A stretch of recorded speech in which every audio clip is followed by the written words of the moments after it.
మక్క రైతులు తల్లడిల్లుతూరు, వరి రైతులు రోడ్డెక్కుతూరు, జొన్న రైతులు గోసవడుతూరు, రొయ్యలు సాగు చేస్తున్న ఆక్వా రైతులు ఆగమాగమైతూరు. ఇట్లా ఎవ్వల్ల గోసవాలది.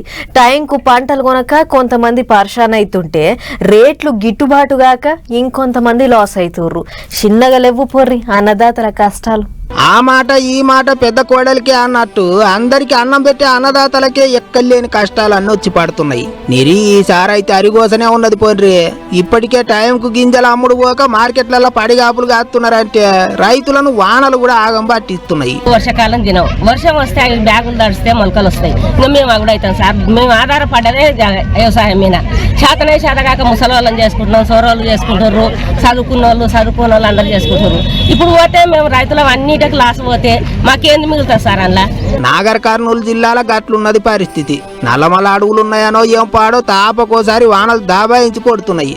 అటు గింజల మీద కప్పుకోనికే వర్కులు దొరకక ఇటు వానకు వడ్లన్నీ తడిచిపోతుంటే చూసి తట్టుకోలేక రైతులు నలిగిపోతున్నారు.